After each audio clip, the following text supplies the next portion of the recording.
Hello, I'm Michael. I'm Jake. And this is the Imposter Syndrome Podcast. Woo! Season 2! We're back! Hello! I'm up all day. Let's go. Oh, we're back! Yo, what's going on, dude? How you doing? I'm good. How are you? I'm doing well. It's good to be back. Yes, It feels good to be back. So, for our audio-only listeners, nothing has really changed, but For people who want to see something better, greater, more interactive. Our VTube models are ready, our version zeros, if you will. Yes. So we mentioned, in the finale of season 1 that we wanted to bring a visual aspect to the podcast, right? Yeah. So we talked about having VTuber models and that it was in the works, and that's why we've kind of been away. We've been having some things in the works, and this is Mach 1. Yeah. Yes. And honestly, you know what? For first attempt, pretty solid. Yeah. I mean, I'm a little laggy. I just want to make note of that. We have the most jank ass setup going on, right? It's like we have my laptop that has like an NDI thing going into my PC rig to get both our models going at the same time. Hey, but it's a work in progress. We're moving, and we got it done, right? Mm-hmm. Which is pretty cool. Yeah, we really wanted to have like a YouTube aspect to it, as opposed to just having an audio experience. We wanted to put something, that when you hear our voices or when you hear our inflections and our emotions, we wanted to have that reflect visually as well. I mean, listen, we're hopping on the VTube bandwagon. But we're the first VTuber podcast. Actually not anymore. What? Yeah, Hololive. Well, actually, I don't know if they're on like streaming services like Spotify and stuff. Yeah. I know they have like a podcast of sorts, but I don't know if they are like a podcast. Well, I'm claiming for now that we're the first VTuber podcast. Well, at least we're going to be the first VTuber podcast who's this cursed, right? Yeah. Oh, the soundboard is back. I need to put like a soundboard like PNG on the table. I know. So you guys have it. Another cool thing also I want to mention is that if you look behind us, we have our YouTube channel with some of our highlights. Oh. So if you missed anything or you want to catch up on some funny moments, check that out below or behind us rather. And also, it's live. So when we search something, it'll come up on the screen. So it's a little more immersive for everybody, I think. Yeah. I think it's going to be more jank. We'll find out. This is the test, right? Now you probably were wondering, hey, you should have probably tested this beforehand. It's like, what's that mean? We kind of tested it. What does that mean? I also wanted to give a shout out to Kira Amori, who's a VTuber, and she does like live 2D tutorials and stuff. Oh, I know what you're talking about. Yeah, she hooked us up. And like, oh my god, because live 2D is a whole different beast compared to the stuff. We just didn't know what we were doing at all. We had no idea what we were doing. Yeah. So it's nice to have like a very like simple but to the point and very like a very coherent a coherent way of like how to do this properly. Because the live 2D is a Japanese program, obviously, and the tutorials they give are a little bit not intuitive, if like for it's more not very beginner friendly. Well, it's beginner friendly, but like it's very like the demonstrations they have are like with a very basic model, and I'm like, yeah, but I'm not like a stick figure. Yeah, exactly. You're a skeleton. I'm a skeleton. Yeah, you guys can finally tell now. The bit works. Yes. I'm a Grim Reaper. Let's go. And I'm a wolf thing. Ooh, wolf dude. I got fur on my shoulders. Yeah. I got red eyes. I got fangs. We out here.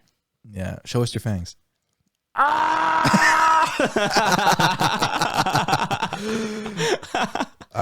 Dude, how do we do this? It's been so long since we've done How do we this. podcast? How do we podcast? I guess like we can get more into what we're gonna do for season 2, right? Because this is the premiere. So First things first, you see our VTuber models. Oh yeah, which is fun. Hopefully you enjoy. Ooh yeah. Ooh. Hey Michael. Yeah. Hi. Hi. And we're starting to post on YouTube now, which will be a new thing. We have an Instagram and we have a Twitter, but we're not like incredibly active. We usually use Twitter for announcements, and Instagram has been pretty dead. Yeah, one post maybe. Yeah, I mean, we want to change that, overall. So what we decided to do, or what we're planning on doing, is having our guests and people who participate in the podcast alongside, hopefully at some point, the community, to have our Instagram be like a representation of you guys. Yeah. So whether it's like art, music, anything like creative that you want to express and show to our community in general, that's something that we aim to use that for in the future. So that's a future plan of ours. Actually, now that you mention it, yeah, I was thinking about this. Yeah, we should also, it would be in the works and we'll figure it out, but I feel like we should, at least for Twitter, have like an art tag. Ooh, that'd be cool. Right? Yeah, like a submissions tag. Kind of. Like a bunch of VTubers and stuff have like their art tags, or like people draw fan art or like whatever fan content. Oh, that's cool. Yeah, so we can do that sort of thing. Well, there you go. Yeah. Something on the spot. Hey. That's awesome. We also reluctantly started a TikTok account. We'll be posting like highlights and different things on there. We're still figuring that out, but we want to have that be another part of this as well. Yeah. Do you have anything to add to that? I know. I mean, listen, it's I feel like as long as you don't go to like the cringy side of TikTok, it's just Vine again, right? Pretty much. I mean, it's just like, I don't know. It's hard to say. I guess Snapchat started it all, right? They started kind of. Did they? It was like the baby version of that. The porn thing, yeah. Okay, we're going there already. We're cursed already.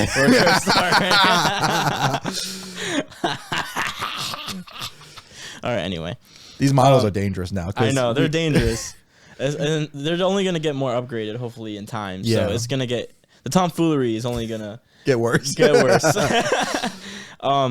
One thing I want to mention especially is that we decided that we're going to do a Dungeons and Dragons campaign. Yes. Which we're very, very, very excited about. I have put, because I'm right now, how the schedule's going is that I'm DMing first. I'm going to be the dungeon master first. And you've put in so much work into it. I put so much work and money.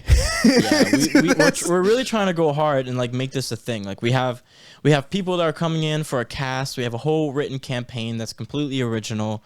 It's gonna be a fun ride. We're really trying to make it go off, and that's gonna be part of the YouTube experience too.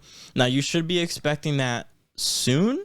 I want to say another month, because the figurines are taking a sweet ass time. So we're having like, we have creatures obviously and like characters, and we're going crazy. We're using Hero Forge. Mm-hmm. We went on Etsy. We ordered a bunch of stuff. We're really trying to like make this like a really nice, credible and professional thing. And it's just taking us time. So we appreciate you guys waiting for this to come back in general. Yeah. We've missed it. We've missed you guys. We've missed doing this. We hope that you've missed us too. Yeah. I feel like someone did, at least. I know. We've heard that some people are itching. Yeah. For us to come back. So this is the return. So keep that in mind. We're coming back weekly. A whole new arena going on. Yeah. And we have some stuff that we want to talk about today, don't we? Of course. What is a podcast without a docket? Now, admittedly, because we were busy with these models and preparing stuff, some things have happened in the meantime. Like, for example, an entire war has started. Yes, an entire war has started. There's been a lot of big Star Wars news that we want to get into. Yeah. We have a lot of things. Disney, Michael has some gripes with Disney, and a lot of people have some gripes with Disney, and it's not necessarily good in their model, of what they like to present themselves as. And also we have some gaming stuff. Yes, so we have a bit, a decent, ease back in docket for you guys today. I want to start a little bit lighter. Okay. Maybe we could talk about, the war in Ukraine. Yeah. at the end. That's just fair. To make that, not to put a downer at the beginning of season I got you.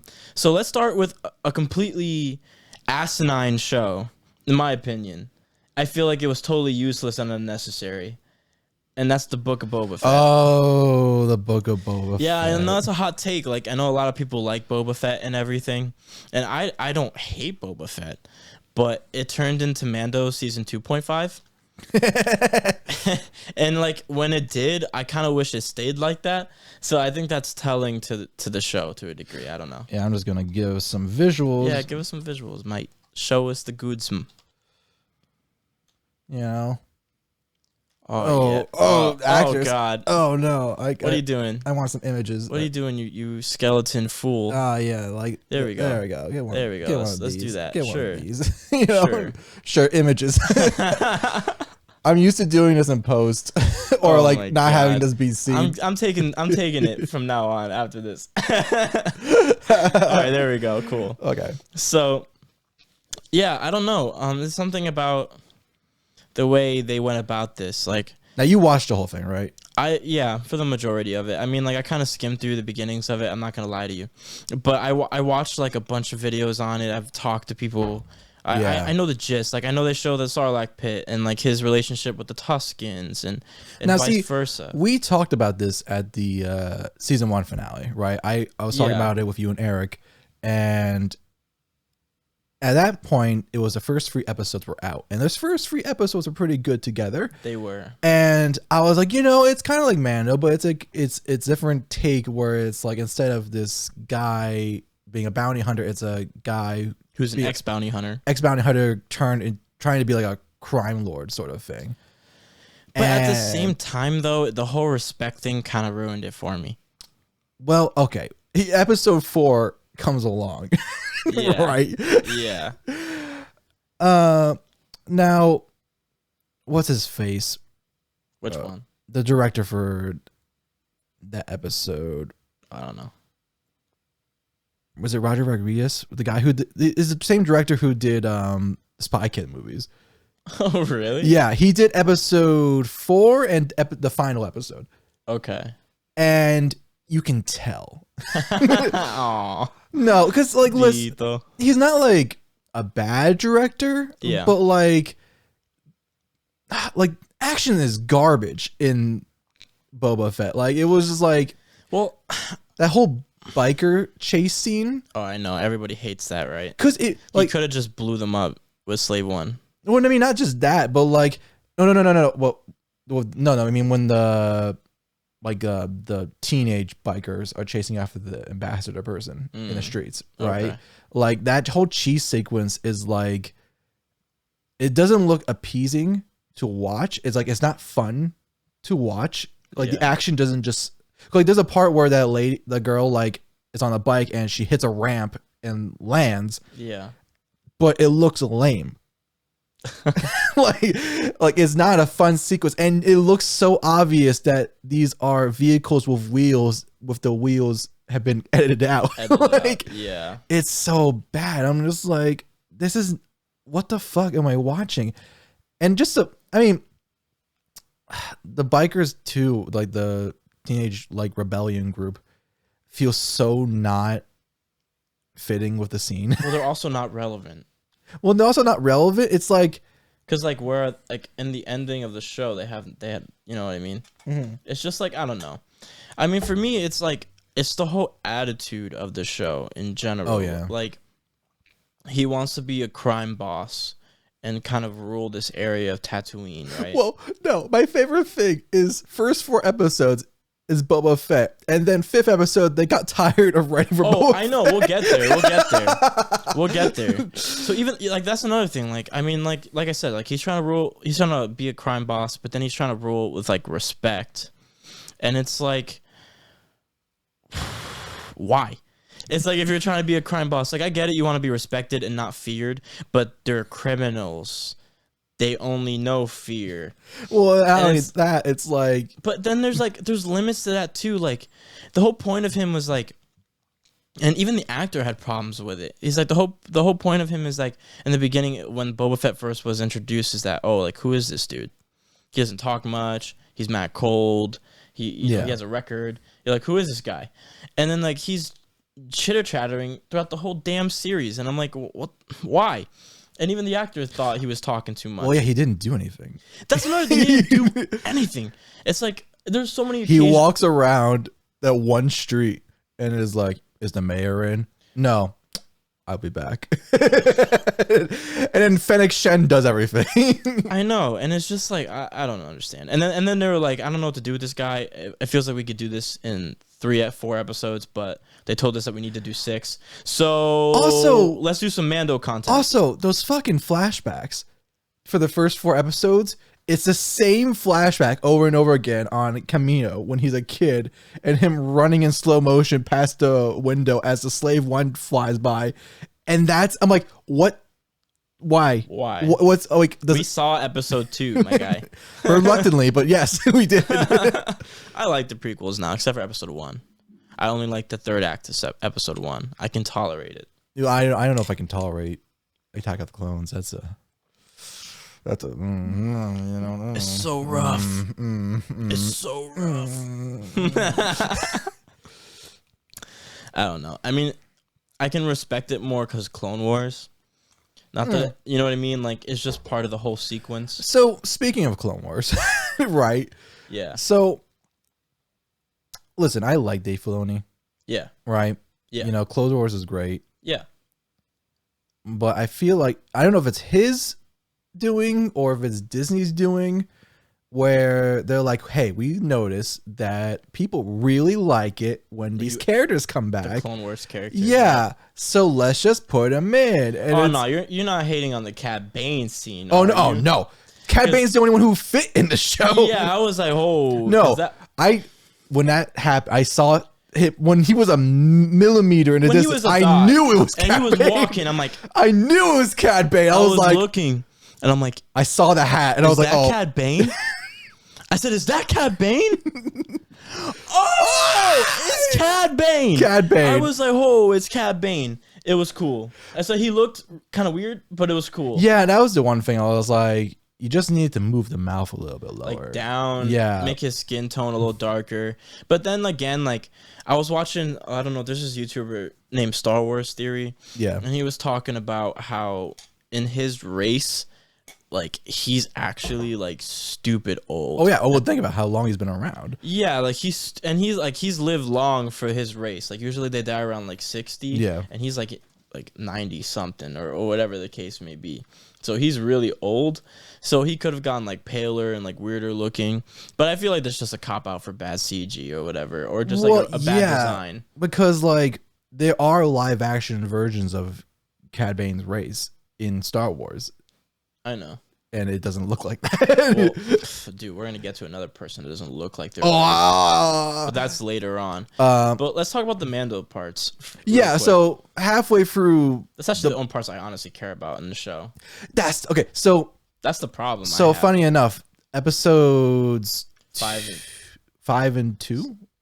No, 2 and 5 are directed by the person who did Mandalorian episodes, and you can immediately tell because they are shot so well. Yeah. And from going from Roger Rodriguez like Spy Kids quality to like that one shot when it's at space station orbiting the sun sort of thing. Yeah. I was like, ooh, that's good. I know. But dude, the meat locker scene. Oh, that choreography too. Like action scenes felt cool. They did feel cool. When he cut himself with the darksaber, I was like, that's mad realistic because he doesn't know how to use his thing. Yeah. And like the cut. Oh, that was mean. It's a saber, man. It looked mean. It was nasty. I was like, oh my god. Yeah, it was cool. The whole learning of it and everything. And now here's the thing, right? If it was like, because the whole thing was like, we need muscle, and it's like, oh, Mandalorian, doo, and you're like, yeah, okay, so they're gonna meet up. But I didn't expect it to be a whole episode dedicated to him. Well, I mean, whatever. But like, I expected like we go back, but then it didn't, and then suddenly we're with Luke and Grogu. And Grogu. Ahsoka's there, and I'm like, oh, so we're just we had a surprise season 3 of Mando drop in. And it's so... I have so many problems with this because this basically undermines what season 3 of Mando was supposed to be, because so many things happen within Boba Fett that it pertains to Mando, and I'm like, you're just like undercutting what the season 3 would be, because basically what happens, right? You see Luke and Grogu training, right? And you see the fact that eventually, you know, at the end, Grogu goes back to Mando. I mean, there's bigger problems also. I mean, like, not even just that though. Like, you see him find his people again. You see him get excommunicated from his people because he took off the helmet. Oh yeah. So many things resolved. You learn a lot about the Darksaber and like its sentience almost, like, you know, in a way. I mean, the biggest problem, I don't know if I forget if we've spoken about this or not, but like, if people don't watch Boba Fett, you're gonna be really confused. That Grogu is back with Mando. Because if you're only watching, because like a lot of people, let's be honest, watch Mandalorian because of Grogu, right? Yeah. Because like my Baby Yoda. Yeah, like there's so many people that I know that haven't seen like, or haven't cared about an ounce of Star Wars, but they saw Baby Yoda and they were like, oh, that's freaking cute. I want to see more of that. Yeah. And that's why they watch Mando. I mean, it's a great show. I'm sure they enjoy it, but that's like the main focus. Like, right. Like some people told me if he's not in it, they won't watch it. Yeah. You know what I mean? So if you're only watching Mando, well then you're stuck in this scenario where you have no idea why Grogu is not with Luke right now. Yeah. And why he's back with Mando, which makes no sense to me. Yeah, it's they expect everyone. I guess they don't. I don't know. I mean, in a way, I respect it because they only care about people who care about Star Wars, I guess, because they don't give a shit about. Well, no, it's it's kind of like the Marvel problem where it's like you have to watch everything. You have to watch everything to understand, and at a certain point, it's kind of like nothing can stand by itself because it has to be referential to another thing, and you're like, I mean, that's not necessarily true. Like Shang-Chi was a standalone movie except for the end. Well, I mean, it's only the end credit scene where they connect the universe. It was kind of standalone. Spider-Man's pretty standalone, especially now. Well, I mean, I guess it's in this case. It's like you have to watch Boba Fett in order to understand Mando. No, I agree. It's kind of, well, at least to like, I mean, what they're going to do is that they're going to give you a recap of Boba Fett within Mando to give you context as to why Grogu is with him for the people who don't know, but they're missing a lot. But I mean, also, it just felt too quick. It was very quick. I kind of expected a whole season without Grogu. Yeah, I was kind of okay with him just... They really backtracked that really fast. But I guess they had to because once again, the sequel series strikes its ugly head. And they told us that Luke's first student was Kylo Ren. So he can't really train Grogu and have that still be true. So I understand the premise of it and everything. I was kind of hoping that Luke gave him Yoda's lightsaber anyway. Listen, that lightsaber should have been like recycled in the Senate building, like, and that's where it should have been. That's where it was, right? But then they just say, "Oh, he picked it up before he left," even though they didn't. Yeah, it's. I don't know. I know that I don't understand. Whatever. And it just feels like 3 out of 10. Like you mentioned Ahsoka. Like Ahsoka and randomly was there. Did not have to be there. Like it was so random. I mean, her line about him being like Anakin was nice, but then again, she's been on this like warpath about how like he's traumatized her. Yeah, I'm no Jedi. Right. You know, I don't train younglings because I've seen like what's happened. You know, in general, it's a little bit far fetched in that regard that she's so cool now. You know, with everything. Yeah. Shout out to that one Order 66 scene. Yeah, I know. It's one of those things. Although that was cool. We're getting context for that. There's a lot about Order 66 that they can make a whole show about Order 66, honestly. Yeah, I mean, well, that's... the events of that. Maybe that's what Obi-Wan's going to be. Well, I don't think so. I think Obi-Wan's going to be more traumatized about Vader and about... Well, I heard that there's I don't know if you want to hear it. Do you care? I don't know if this is even true. I don't care, really. Well, for the audience who cares about the plot of the Obi-Wan Kenobi show, I recommend you just mute now. You can't read VTuber lips unless you're, a mastermind. But essentially, I heard that there's a rumored plot that Leia is going to be in trouble, and that he leaves Tatooine to save her. Because he's kind of been like, I need to protect this guy. So there has to be like an actual like reason for him to want to leave Tatooine. I guess. I mean, yeah, sure. I mean, it's far-fetched, man. I know it's far-fetched, but I don't know. There's a rumor about it. Who knows? That, you know, young Leia's in trouble because she is a senator's daughter. Yeah. So that would make sense. And she's like, help me, Obi-Wan Kenobi. You're my only help. You know what I mean? I only hope. I'm stupid. But that could be because she knows that he saved her in the past. I guess. Interesting. I don't know. Again, it's I don't know. I'm feeling like there's too many like referential stuff now. You think so? Like everything has to be a reference. Like Clone Wars characters have to show up, or in this case, Rebel characters have to show up. And it's like, I don't know. Like, I don't think Rebels characters are going to show up in this. Yes, it is. These Inquisitors. Yeah, but the Inquisitors aren't just Rebels territory. They started right at the beginning of the Order 66 and everything. Do you see them? Where do you see them? In the comics. There's this whole story, and the whole new Darth Vader, and they're not really new. It's like the 2020 Darth Vader comics. They show him training them and like cutting off you know how some of them don't have limbs, like they're mechanical. It's because Vader's cut them up during training. He hates them, but he trains them. So they've been there for a while. The Grand Inquisitor's been there for a while. But, you know, since we're pretty much on Obi-Wan Kenobi now, let's run through that. Let's look at that trailer. Okay. Let's break her down. Yeah, I need a... Oop. Obi-Wan. All right. So, we're at the end. Whoops. Good job. I'm sorry. I wanted the logo to be up. I made it oopsie doopsie. There we go. I will say, one shout out. I love me my Duels of Fate. Yeah, I know. It was nice to hear again and everything. It was nice to see. I mean, we're getting a broken Obi-Wan. Yeah. You know, because this is like fresh. I think it's like, 10 years after episode 3 is what they said? Yeah. This is. So Luke is 10 at the moment.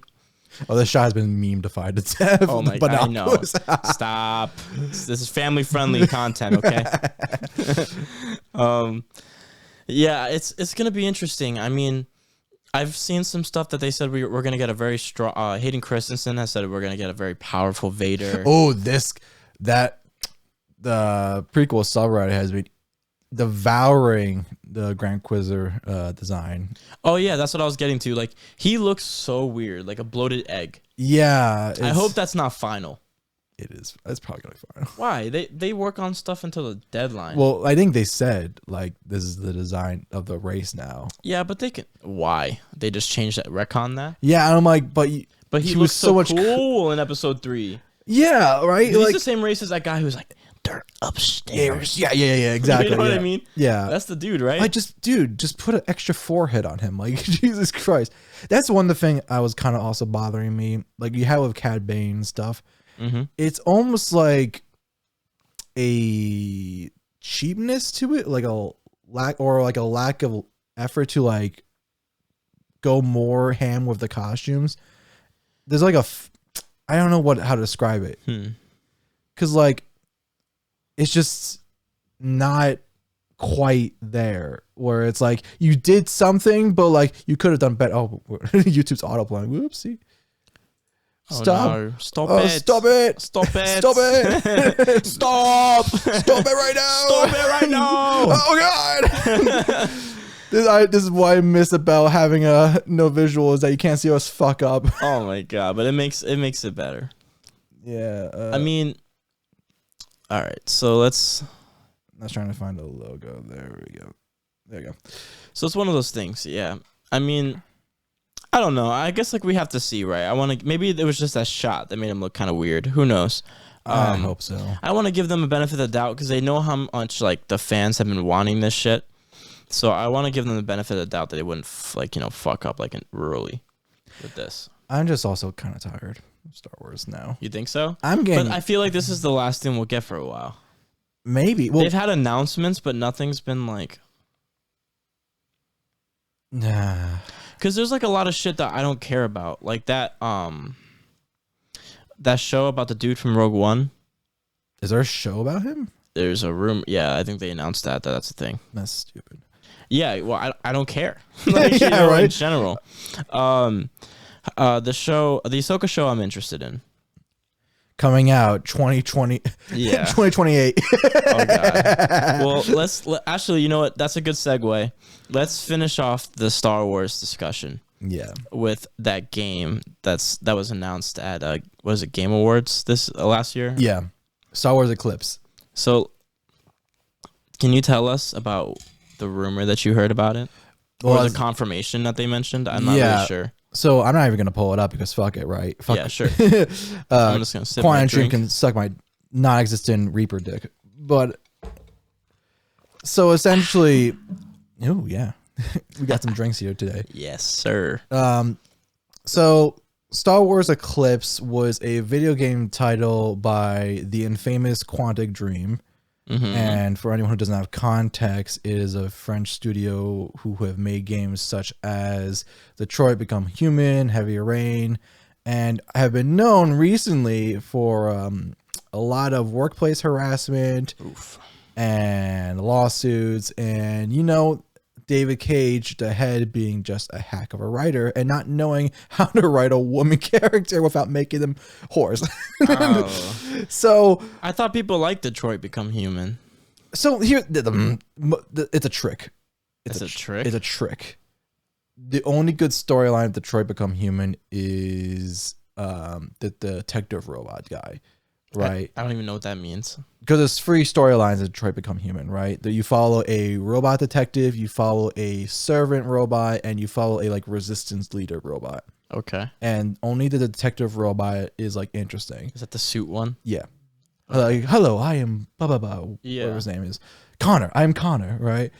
And like everything else is so like trite or it doesn't make sense. Yeah. And it's kind of like, or just really bad allegories for Civil War, but it's not about race, guys. It's got. I know it says I have a dream, but it's not about. It's completely different. It's about robots.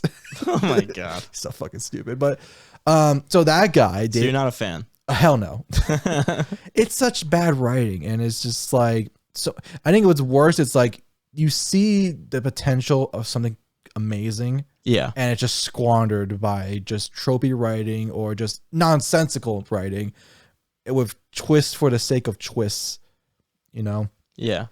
So I remember when we were reacting to this at the Game Awards and we were watching a trailer and it was like, yo, like, what is this? Yeah, it was like it looked cool. High Republic and stuff. Like, whoa. I called it was going to be High Republic. Yeah. And like, I had a feeling because they've been then kind of leaning on that realm. And it was like all these cool visuals. And it was like Star Wars Eclipse, like whoa! And then Quantic Dream logo shows up. You were really disappointed about that. Immediately, all of my hype just went sad. So, and now we have.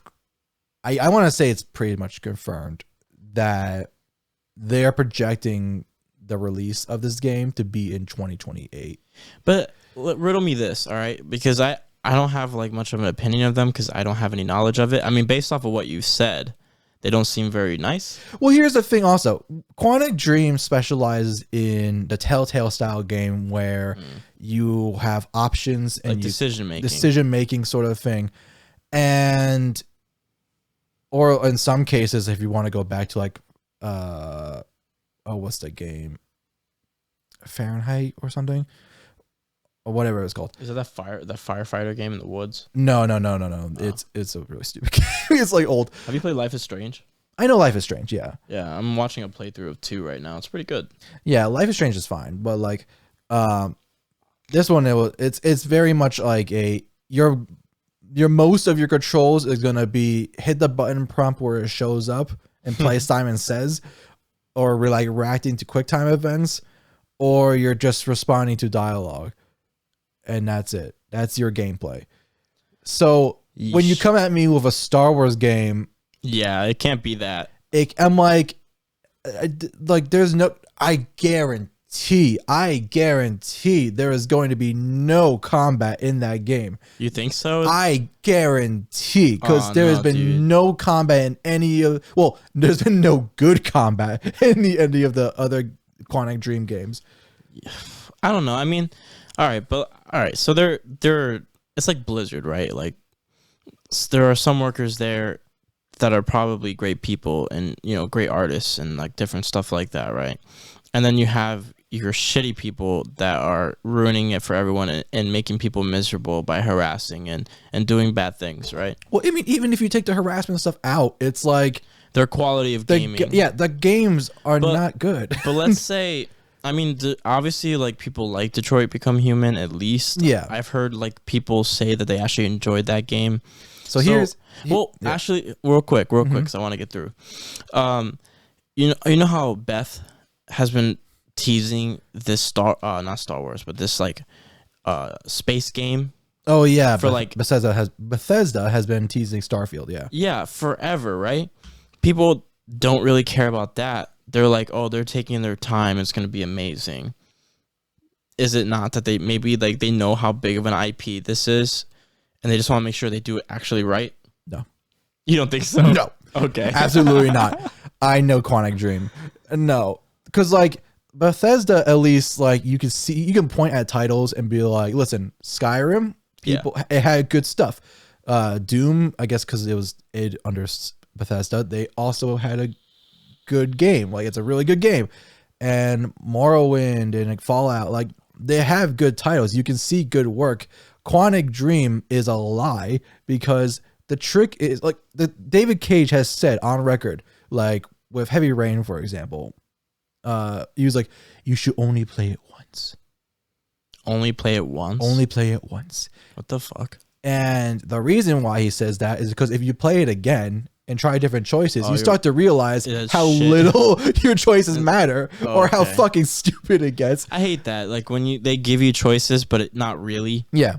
Like with Detroit Become Human, right? I'm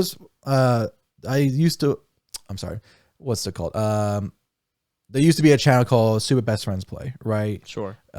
They split up a couple years ago, but before that, they did a playthrough of Detroit Become Human, and they are like the biggest like critics of David Cage.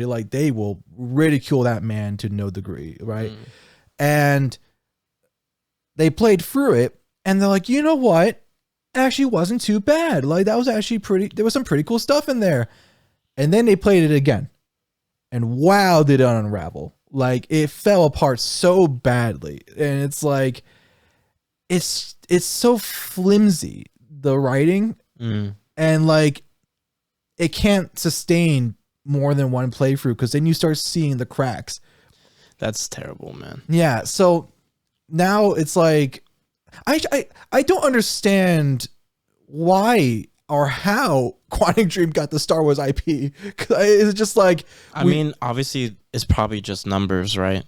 Yeah, like but Detroit like Become Human probably did well. But comparatively to like any other game company, like why doesn't Ubisoft get one? I don't know. Because like EA maybe they didn't want it.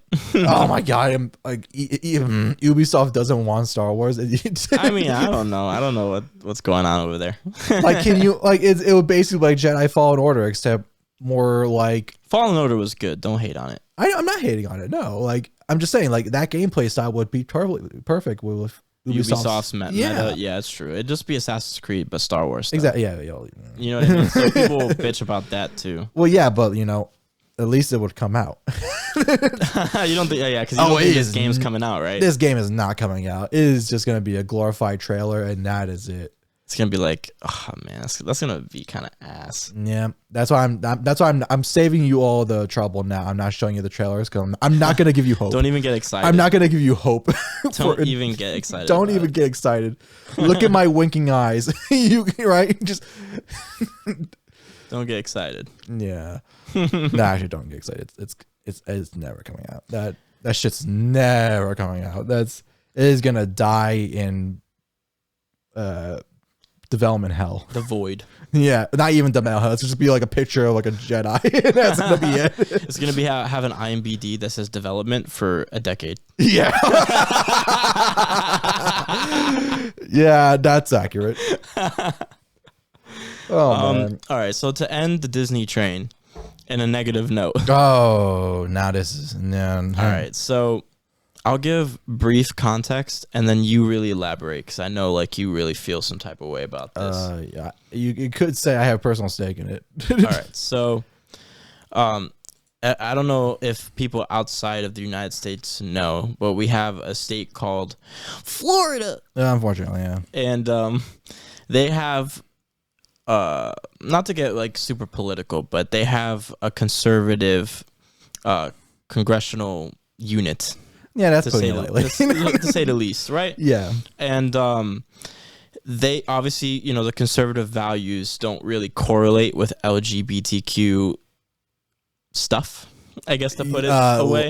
People. Lifestyles, people. Yeah, I'm trying to be, I'm trying to be vague. And trying to be civil. Trying to be civil, yeah, that's a better way of putting it. And they've now enacted this "Don't Say Gay" bill type thing. Yes. And I don't know the full context. Does it have to do with schools? Yeah, so... Don't get too deep, right? I'm going to give you a second, okay. And you're going to go crazy on it, I promise, okay. All right? So a lot of people have been angry at Disney because Disney parks are predominantly in Florida.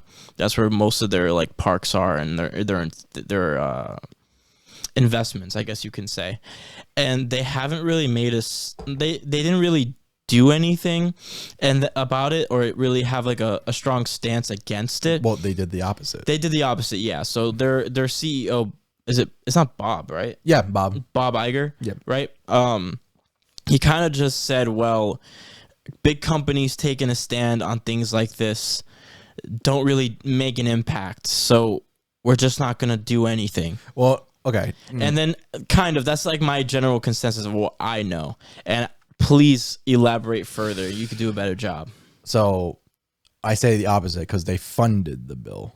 Oh, right. They helped fund the bill. I'm not as knowledgeable on it. I apologize. That's my mistake. They also funded the bill as well. Yeah. So it's because I follow Dana Terrace on Twitter, and she is the creator of the Disney show The Owl House. Right? Sure. And that has LGBT characters in it. Like, main characters are lesbian/bi characters. And coincidentally, that show got its seasons cut down. I wonder why. That's weird. And then this happened, and Dana went off. Like, holy shit, she went off. She was like, all right, you know what? We're going to have a live stream donating to actual LGBT stuff. Anyone who wants to buy Owl House merch, go on like Etsy and stuff. Don't buy it from Disney. Also, pirate it if you want. Like, that sounds illegal.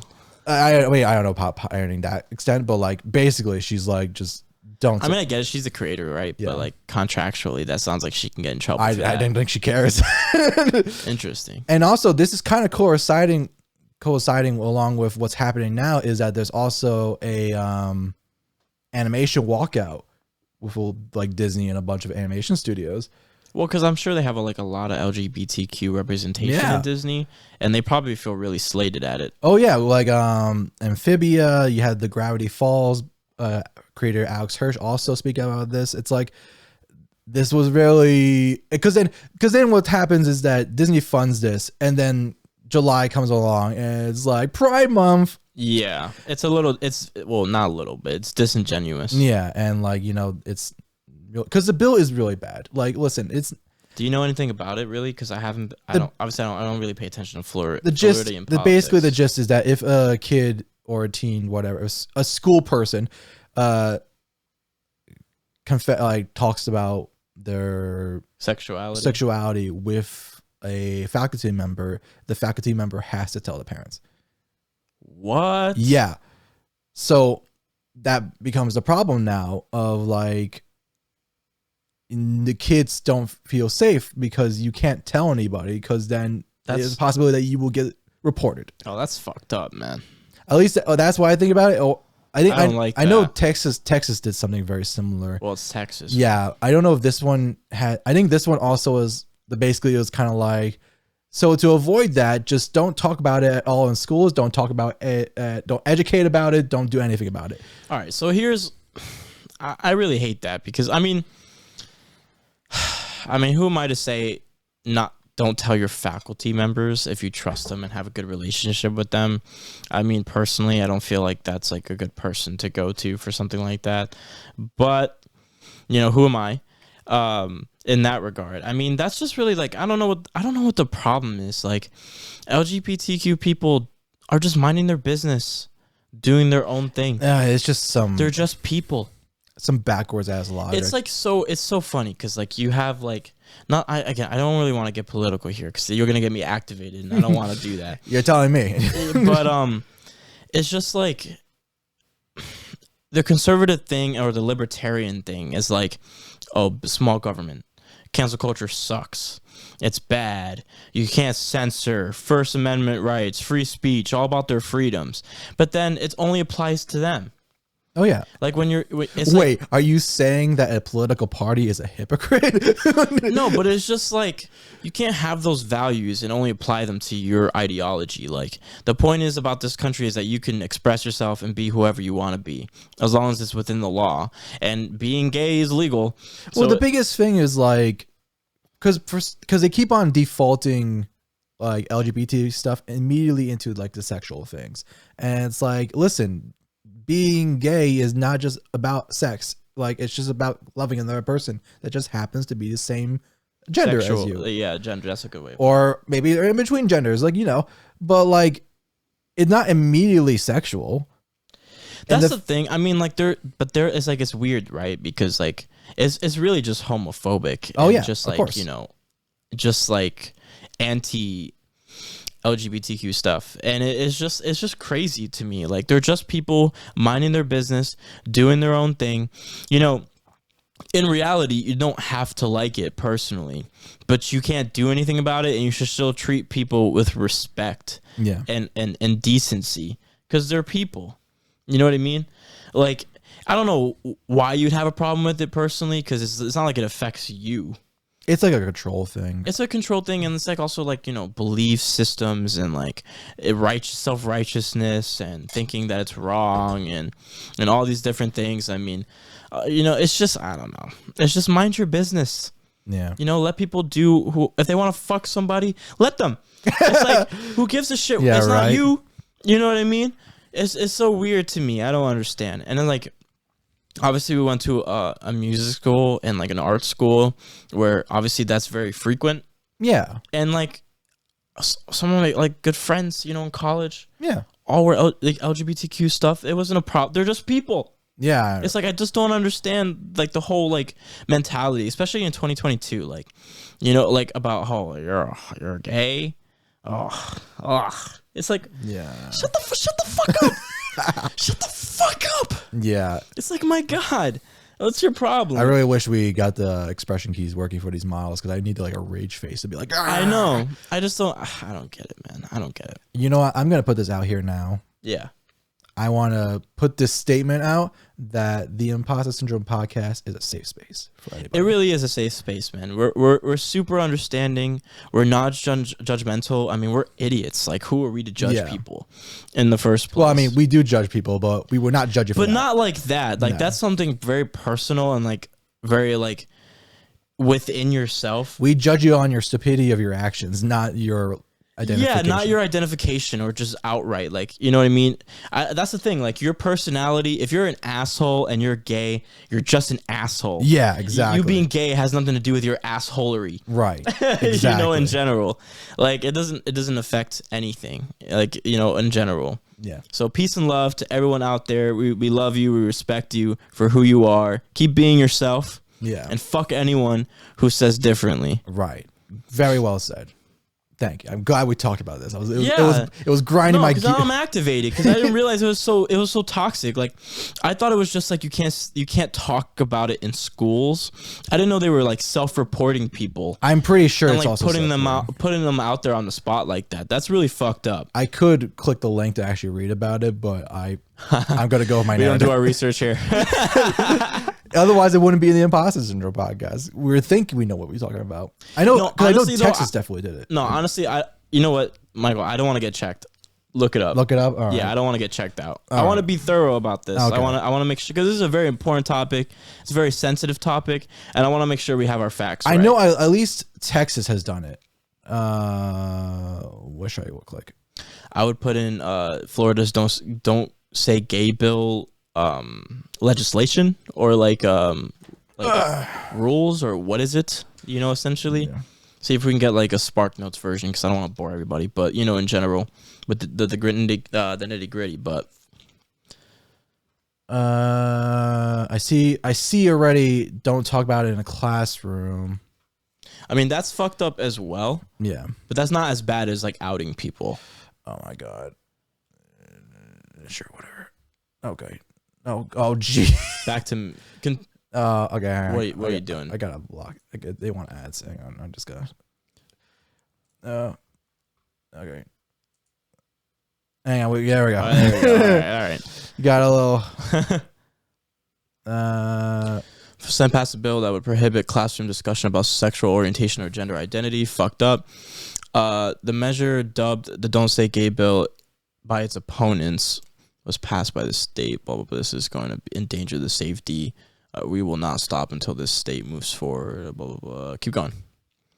Just pass and large. Blah, blah, blah, blah. Supporters of the bill say it's allowing parents to control their children's education. Wow. Okay. The bill simply says there should be an age limit on certain discussions. It's a new concept. Now, that's an interesting topic. I agree that I don't think our children should be learning about it, like specifically, just because I don't think that's something children need to worry about. I mean, I just don't think that it's not so much that I have a problem with it if they ask. You should educate your children, but I don't think anything sexual or in that nature should be forced upon. It's not even just that. It's just like anything, straight, cis, whatever you want to call it. Well, I mean, I feel like when sex ed comes along, just bundle it with it. Yeah, exactly. So I think that's like moot point. Like, or I mean, like even on the basic level of like a young kid, like likes boys more than girls, like hanging around boys more than girls. Like it's like, well, it even gets even to a even deeper level where like if your son wants to wear a dress, yeah, let him wear the fucking dress. Who gives a shit? Yeah, like, you know what I mean? It's just like they're a kid. It's like you shouldn't even that. It's like that's what the hypocritical side of it is, or like the irony is that like when you're like, oh, boys shouldn't wear dresses. Well, you're automatically defining like a gender stereotype or a gender narrative to your child. Like you're doing the same thing, but on the opposite spectrum. Okay, so I was slightly wrong. All right, so that's good that we checked it out, because I want to be thorough, because this is important. This is so while it's not, because I know they're not outing the kids. They're not out. Texas outs to kids. I know that. But here it's just in a school setting, there's no conversation about it, which also can still kind of leads into the problem I had before of like if a kid has that thing, they can't go to a teacher. Well, they should be educated on it. That's the thing. Also, like it gets tricky because now kids have the internet. Right. And like they can learn anything in a matter of a second if they really wanted to or heard it once. You know what I mean? So I think like there's a difference between just learning about it and having acceptance about it, right? Like it's like you can learn like, okay, maybe I am LGBT somewhere on that spectrum, right? Sure. But it's like you can't tell your parents because you might get kicked out of your house. Or like you can't talk to someone about it to try to understand what you're feeling, sort of thing. It's like, how do you fix that? You know what I mean? Not this. Yeah, not this. But the thing is, like, I don't know. I mean, acceptance at home and then acceptance of who you are in general and understanding what that means, I think are two different things. Like, you can't force an ideology upon somebody. It takes like time. Like, their parents and people who feel that way are lost. Like, I don't think you can change an old dog's, mentality. Is it? I mean, it's partially, it could be ignorance, partially it's just hate. Well, it's religious bias, it's ignorance, it's lack of interaction with that. I mean, a lot of these people who feel some type of way about it are either extreme, like, I wouldn't say extremely religious, but they're either have religious values that go against what that aspect, or it's that they're so sheltered, I guess, like in their own communities, that they haven't experienced that they're just people also. Yeah. You know what I mean?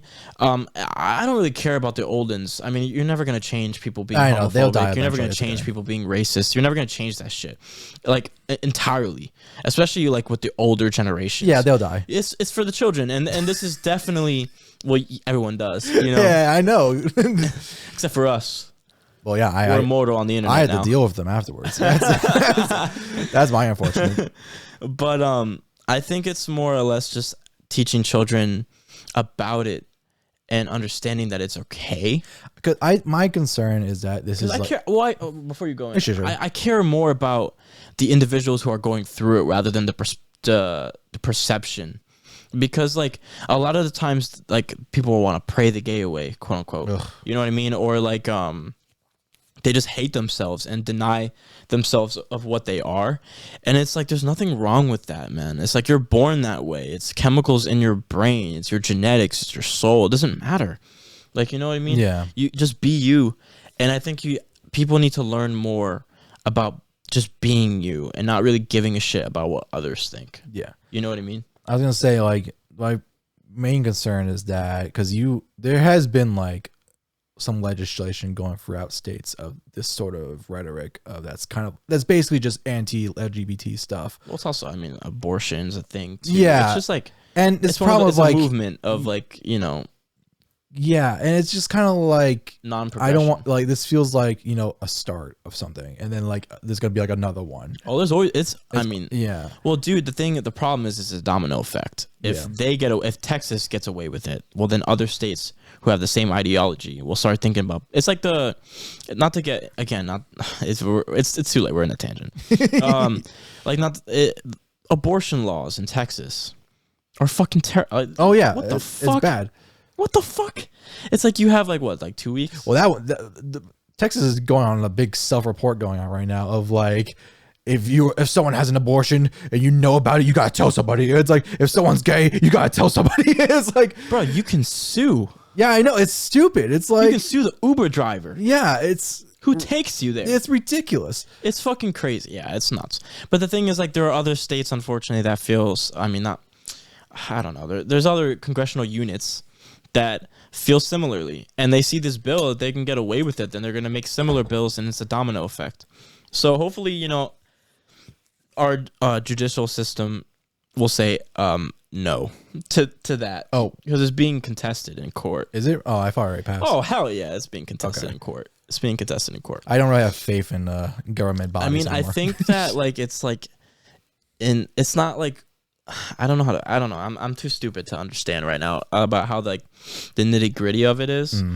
But I do know, as being contested, I do know that some parts of it are kind of being allowed, but then other parts are not. Yeah. So, like, that's the type of trickiness that I'd have to do, like, a lot of, in-depth research on to get a really coherent analysis of that in particular. But it's terrible, man. I mean, just, like, I don't know. I mean, people are entitled to their views, but not when it's hateful. You know what I mean? Yeah. Or, like, controlling of other people. I don't know. It's just like, it's a hypocritical sphere. So boo Disney for doing that move, and no, you're not forgiven just because you were like, well, actually, we didn't really want to support the bill, but, like, no, the money has been put on the table. Yeah, it's just like, why? Are you getting like? They're probably getting, like, I don't know, what do they call that? Tax benefits. No, not that.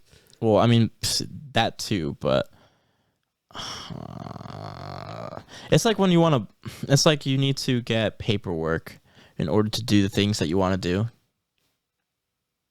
Do you know what I mean? It's like when you want to make a building in a contract, like it's just that I think there's like a specific term for it. I think I know what you're talking about. You know what I'm talking about. Essentially, whenever you want to do something that revolves like state property or city property, you need to get like permission. Essentially, I wonder if that's like a workaround. Like, hey, we give you a bunch of money and you say hush hush to the things that we do. I mean, I'm surprised that like Disney's not the one strong arming, because literally Disney's the only reason why anyone goes to Florida in the first place. I know. I mean, but the thing is, like, also people aren't going to stop going to Disney. I know.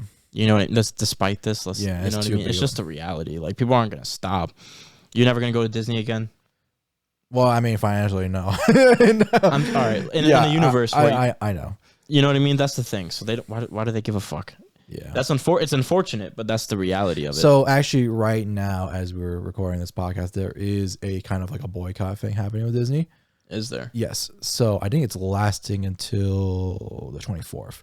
So if you want to, well, actually, by the time this podcast goes out, it'll be already over. But you know, in the meantime, I mean, so it's like people aren't using their products. Is that basically? Yeah, like people are not watching things and stuff. I mean, yeah, it's like. I don't know. It's just like, but Disney's like global, man. It's just like how much of an impact. That's a whole nother discussion about monopoly. It's a statement, but how much of an impact does it really make? It's like it's a harsh reality of it, you know. Yeah. Like I want it to be successful. I want it to make an impact. Yeah. It's just like I'm a realist. I understand that it won't. Support the creators. That's the main thing you got to do. I mean, at the most, like you can't stop this kind of shit, and like I don't know, at a corporate level, I guess you can't really do that. No, you kind of just have to. I mean, you can by not stop buying their shit, but that's too much. It's too big. But they also have too much of a diversity. It's not just Marvel. They got Disney Channel. They got Star Wars. They have 20th Century Fox. 20th Century Fox. They have all these kid shows. Pixar, DreamWorks, all these different. Wait, that's Universal, right? DreamWorks, or is that Disney too? No, DreamWorks is Universal. Yeah. They have their own Disney animation. Well, that's what I meant. I thought it was DreamWorks. I'm wrong. But they have so many hats. So you can't cancel it all. No, you're just not gonna get that. You're not gonna get that unified movement of people doing it all at once. It's like littering. That's like, you know what I mean. I guess just hold them accountable. Just backlash. I mean, like do your part in what you feel like is best. Yeah, and just don't be disappointed if it doesn't necessarily cure cancer. You know what I mean? In that regard. Okay. But it's terrible, and I hope that that there's some change that sparks. Yeah, we have a heavy topic for later, but I already felt like we got heavy. So we did get heavy. Let's go a little bit lighter. Yeah, let's take a break. All right. Take 5. All right, I'm gonna give you an option here. Do you want positive or negative? Let's just go negative one more time. All right, let's talk about Babylon Falls. So, like, I knew this game was coming out, and we did like a trailer review of it. And then I just I haven't heard anything else. Okay, so the demo came out for Babylon Falls, right? Yes. Is it just a demo? Yes. So the full game is not out yet. Full game's not even out yet. Oh, for some reason I thought the game was out. I don't. Yeah. Oh, look at these 4 out of 10s. You know, I don't think. Oh, is it out? I don't even know if it's out. The release date should be right there, no? Initial release date, February 25th. Is it out already? I only know. It must be out. Oh my God. Oh, it is out. That's what I was saying. I thought it was out. Oh, I already knew about the demo.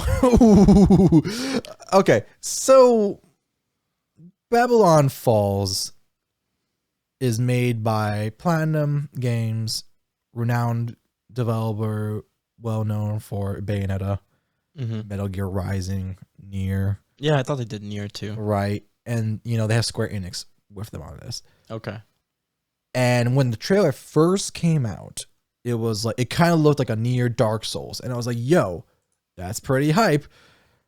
And then the second trailer came out, and it was like we were talking about this on one of the earlier podcasts, where it was like it looks super like slow and like combat doesn't look fun. Yeah, the voice acting and the music was just all over the place. It looked all like washed out and painted like a rush project. Yeah, and now that the demos came out, and then I guess the full game has came out too.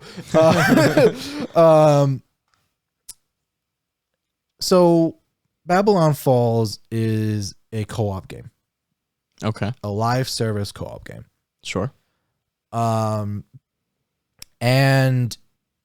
I was watching someone go through the demo, and they played solo because you can, and there is no alternative balance of whether you play solo or co-op. So it's like it's equally as hard whether or not you're solo or co-op. Yes, that's kind of a good thing. But it's leaning towards co-op difficulty. That doesn't sound that bad. It's like a Dark Souls type thing where it's hard as fuck. No, because it's not fair at all. Because you fight a boss at the end of the demo who has like a one-shot hit move that you cannot avoid. And the gist is that you would have a teammate to come in and revive you. Oh. And then you have like the health bars of the enemies are like super stacked, and they're just like hit sponges. So it's really just a co-op game. Yes. They should have just marketed it as that. Probably be better off. Well, yeah. And then the problem is the combat's not fun.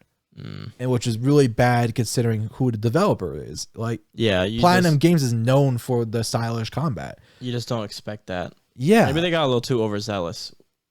I don't know who to point fingers at, because like Square Enix is obviously came in with the live service element, but like I don't know if this is like, because Platinum has also expressed interest in making a live service game, so I can't totally pin this on Square Enix. Yeah, which really sucks because I like Platinum, and it's like it sucks seeing them fall this badly. I mean, yeah, but at the same time, it's not like you can get a hit every time.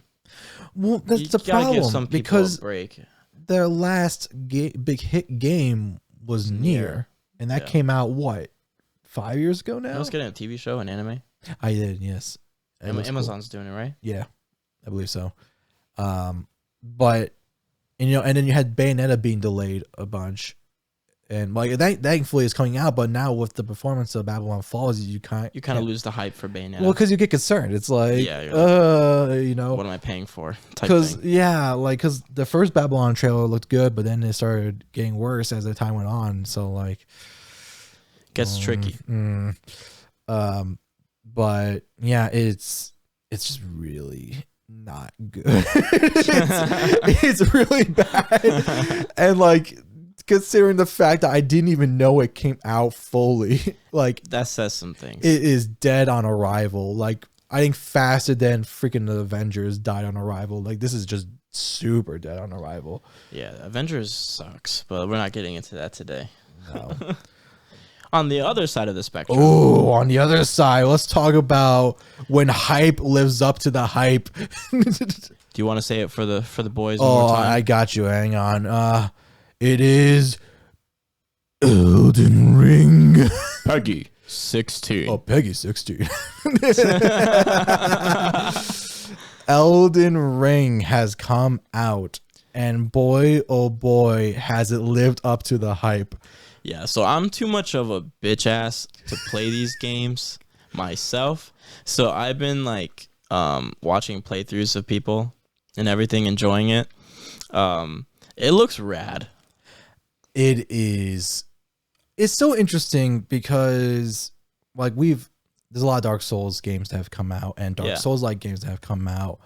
One of the big staples of Dark Souls games in terms of the lore and stuff is that Miyazaki, the creator or the head director, sure, he has this thing where he loves doing like there's a big cool story thing, but you just missed it. Like this epic battle happened, but you weren't here for it. You're in the aftermath of it. Yeah.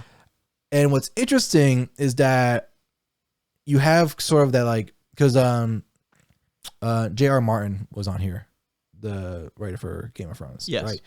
He has a writing credit on this. And you could feel some of his influence because now you have things happening now, right? There's things happening right now. Yeah. Like one of the segments of the game is like there's a castle where there was like a rebellion against the upper class sort of thing. and you're witnessing that happen. And like that doesn't happen in Dark Souls. Everything's always like it happened already. You know? Now you're just kind of living with the consequences. And now you're living with it. Yeah. But like here, it's like you're watching it or participating in it, sort of thing. I mean, it's very interesting. The story looks cool. I like the free roam aspect of it, open world. Because I've been watching a lot of playthroughs, and it's like so interesting how different everyone approaches it. Like I watched PewDiePie's, and he did a pretty good job. I think he had like a melee build, and it was cool, like just to see him kind of like roam through everything and not get like too angry about it. And then I watched Afro Senju, who is literally a noob. Yeah. And it's just awful. And like the first big boss that you fight. Yeah. He died. I don't know how many times. And like even the dude on the horse. Oh yeah. That first guy, the big guy that you fight. Yeah. He could not beat it for the longest time. And he would like you just see him like running around, like desperate to find something that's like on his level. Yeah. And like it's so interesting how you can really like this game can eat you alive. Oh my god. It's crazy. And then I watched another guy named FaZe Jev. But I knew him when he was Jev. Yeah. And he was killing it as a mage. He had like the Kamehameha beam thing. Oh yeah. And he was going crazy. And like obviously he raged out, but he was like fighting bosses that only 1% of players have beaten. And beat them and stuff. Well, I mean, because I'm following the Devil May Cry subreddit. Sure. People are making Virgil builds for the game. So it's like katana user with super speed, and you also get summon swords. And it's like, oh my god, like wow, there's a lot more versatility in this. Oh, 100. Yeah, like I mean, dude, he made a guts build. Oh yeah, Berserk gets a lot of shout outs in this game. Yeah, and like the other guy, Afro, made a Jon Snow anime build where he had like the anime dashes and stuff. He was just like whoosh, whoosh, whoosh, whoosh. Oh yeah, you look at me like my abs. Oh no. The more you stand still, you can't tell how much jank there is in the models. I know, right? It's because I'm technically not in the studio, even though I am in the studio. Oh yeah, there's a lot of workarounds, a lot of wires, a lot of workarounds to get us in. So if I look kind of weird, it's because I like it. I like being out of sync a little bit. Yes, I like it a lot. Yeah. Co, can you not? Yeah, my cat's being a little noisy. He's not. I know we drew him right here. But no, he's currently at the door trying to escape, and we can't do that because we are trapped by lights. So you're just gonna have to deal with this until the end of the podcast. Thank you. We are trapped. I can't move whatsoever except for this. Yeah, we can just move our heads. Ooh. We're fucking stupid. All right. Anyway, so yeah, Elden Ring looks really rad, and you know why? If we start dreaming stuff, this is gonna be one of the games we have to do. Oh, I know. So like, we want to. That's another thing. We want to maybe play games. Yeah. You know, and I think Elden Ring would be a funny game. I'm gonna rage so very hard. Oh, do you actually want to try playing it? I'd be down. Okay, I'm not against. I mean, I would have volunteered to take controls because I'm like, at least I have like some experience with Bloodborne. Oh, I mean, we'll just take turns, like whatever. Okay, we'll do this. We'll do an imposter build and like just take turns. Okay. Shit. Maybe we'll do like I don't know, like a skeleton wolf thing, or we'll try to do like kind of have like find builds that look like that. I'm sorry. Wait, hang on. Did you say an imposter build? Oh my god, no, we're not doing that. I don't even know how that would work. There's got to be a disguise mechanic somewhere in this game. That's true. There is like, well, there's stealth options, right? Well, not just stealth. Well, there is a stealth mechanics where you can like creep around enemies and stuff, but like in other Souls games, there are items where you can disguise yourself as certain props. Oh, really? So like, that's cool. You can hide it as like a box or a vase or something. Oh, that's kind of cool. Oh yeah, people do that all the time. So I have to imagine there's one in here. Yeah, but I'm excited for it. I mean, I haven't played a Souls game, not really. No, I played like 3 seconds of Dark Souls 3, and like it was just at a friend's house, and I was like, sure, I'll try. Yeah, you know, and you got bodied. Yeah, quite hard. But I'm down to try it for sure. All right. So then, do you have anything else to say on Elden Ring? I'm trying to think. I mean, it's definitely. I haven't seen the ending yet, but I've been hearing. Well, there's multiple endings. I heard that. Yeah, there's multiple endings, and I heard also some of the later bosses are gonna get fucking crazy. So. Oh yeah, they do, dude. Yeah. There's some bosses that I've seen are they're pretty wild. I hear a lot of like side quest stuff where I'm just like. Well, I just saw the other day that that there's hidden walls. That's in all the dark. Yeah, that's a thing. Yeah, but they're like apparently like super hard to find. Oh well, I think it's worse now because it's open world. So yeah, like, there's no. There's like no bearings to where that. You have to fucking do like a QA tester and just hug the walls. Everywhere you go. Everywhere, the whole map. Everywhere you fucking go. Oh man. Also shout out to giant lobsters and giant crabs making a return in this game and fucking bodying you. Oh my god, there's a gif of like it's like a crawfish sort of thing. Yeah. Comes out of the mud and the guy's like, attacks and misses. It grabs him and with like the pointer claw just starts jabbing him. Oh my throws him into the mud. And I'm like, yep, that's Dark Souls. No. There's our From Software. There we go. The birds seem annoying too. The birds? Yeah, there's some area where you're like on top of like rooftops. Oh, I know what you're talking about. Yeah. What was the enemy? There was because what's different about this one compared to the other games is that there's like mini bosses. Yeah. And they're not always like designated to like a boss room. Yeah. They're just kind of like what you're talking about, like the guy on horseback when you find in the beginning. It's like he's not have a boss room. He's kind of just there.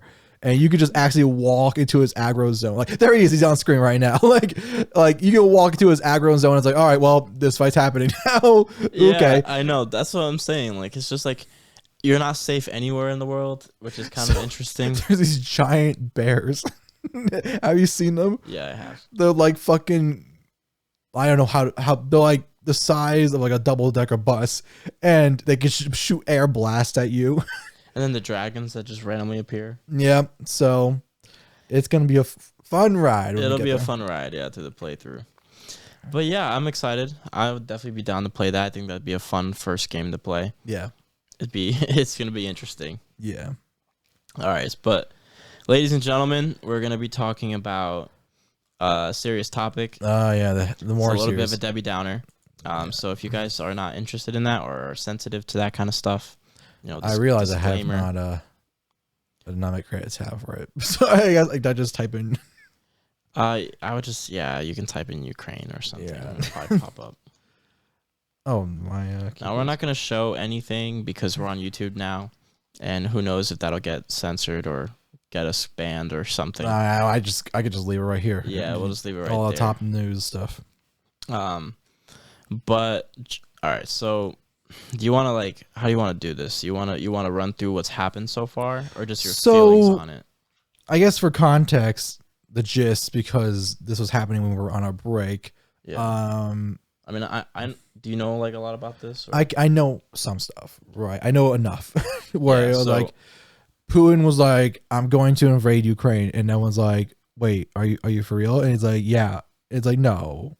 And then he did, and it's like, oh, Jesus Christ. Well, it's not the first time. It's not the first time. He did it during the Obama era. Yeah, he did it with Crimea. Yeah. But now it's like the whole country. I want it. And it's like, well, Putin is a monster, right? Yeah. He's a warmonger, a criminal, and a monster. It started with U.S. intelligence stating that, they understood that the Russian army was building at the border of Ukraine. And, for a long time, they're saying, oh, it's just exercises, blah, blah, blah, blah, blah, blah, blah. But we knew. Yeah, we know.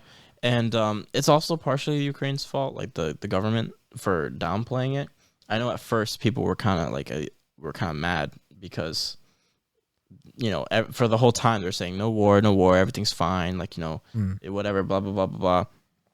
And then shit just hit the fan in February. You know what I mean? Yeah. And I think, I don't know if Putin had bad intelligence or just wasn't listening to his advisors or whatever the case may be, because he has one of his chief generals that he was getting advice from for this, on house arrest. So clearly they're not doing very well together at the moment. But Essentially, I think he underestimated the willpower and the strength and the courage of the Ukrainian people. Yeah, because right now it's like this was what was surprising because considering the size of Russia, you would think this would have been a curb stomp, but like, well, that's what they thought because they had bad information about who was gonna fight, how are they gonna fight, and how they thought it was gonna be like a 3-day trip. Yeah, I think what happened was that he was getting sick of the West kind of being the influence of the world, and his whole aspiration. He openly states like he thinks that the worst thing in current 21st century history is the fall of the USSR. Yeah, he's got a really big bone for the Soviet Union. Yeah, so. And his whole ambition is to rebuild, and that's part of Ukraine. And Ukraine's like pushed to be part of NATO, and you know, and be more of an influence and have more participation in Western culture and in Europe. I think he felt threatened by it, and was like, "This is the time." I don't know. I think what he thought was that he was gonna gain power in Ukraine fast, and then no one would have time to do anything about it, and they'd have no choice but to kind of recognize that this happened. Yeah, they would obviously, people would, include the United States, obviously would say this is fucked and we don't condone this. But if it was quick and like, what do? You know what I mean?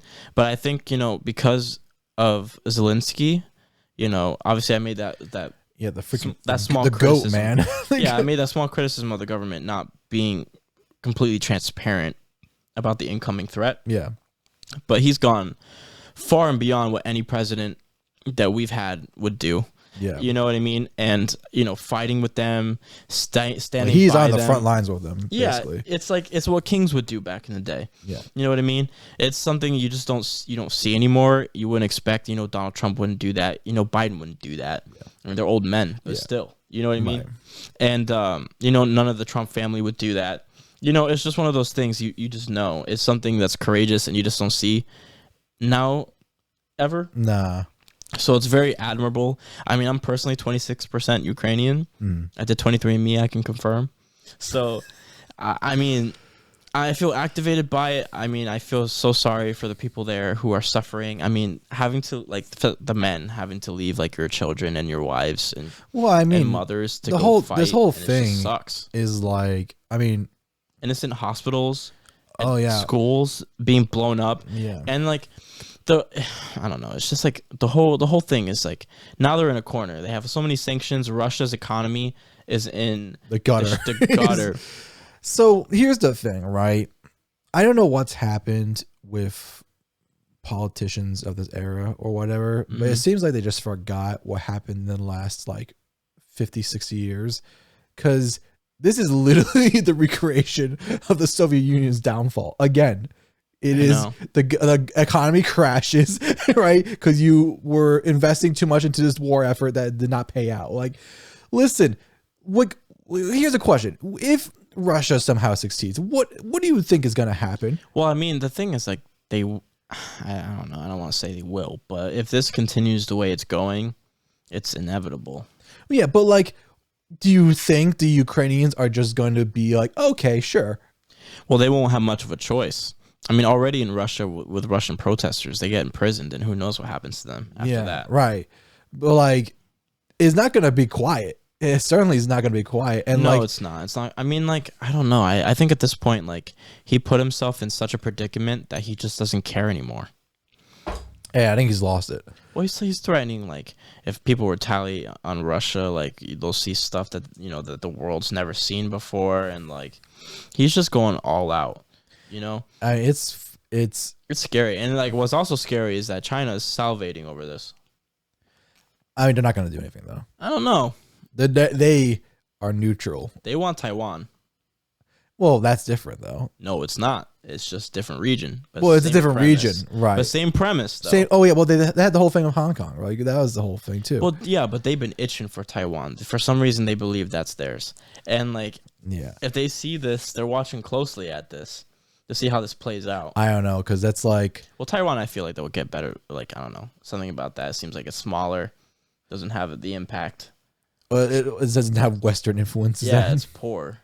And like, I feel like that might go smoother for them. Obviously, I don't want it to happen, but... Yeah. I think it's more of a thing where because the U.S. is clearly on the other side of like, we are not happy about this, and we are going to punish Russia with all these sanctions, and we are going to punish you if you also interfere.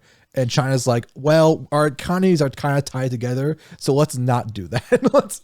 So they're not going to help Russia, or at least not. I don't think they're going to help Russia. I think they just have their own ambitions. Oh, of course. And I think Taiwan is one of them. So they're watching this situation to see how it plays out and whether or not they do similar actions towards Taiwan. Well, if anything is to be learned from this is that this is a bad idea because it is backfiring super hard. I think what happened is that Putin didn't realize how strongly. I think not even just that. I think people were reminded what's at stake.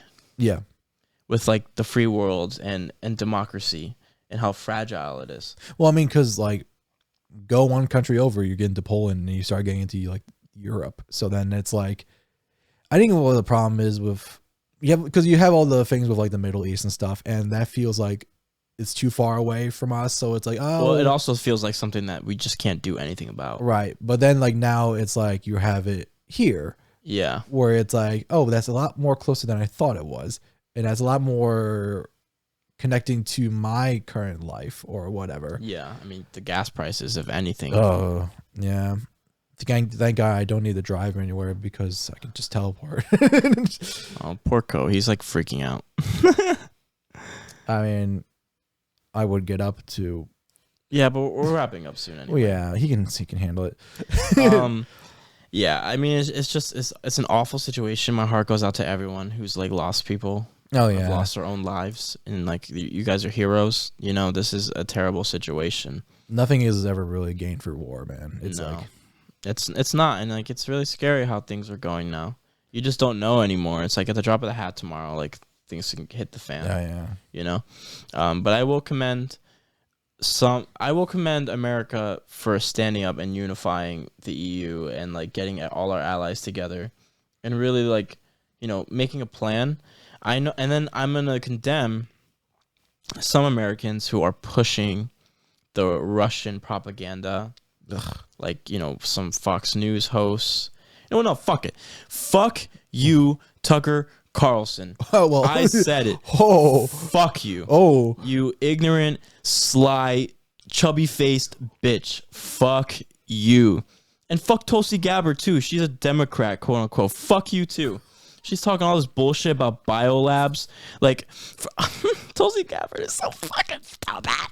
All right, so there's been this pitch that like Ukraine has biolabs. Oh, and, like, yeah, okay. It's super terrible, and like they have bioweapons, and the U.S. has a hand in it, and that's why Russia's gone in. It's all conspiracy theory. It's all propaganda, and the American people are like, some people are idiots and like are propelling this information and then believing it.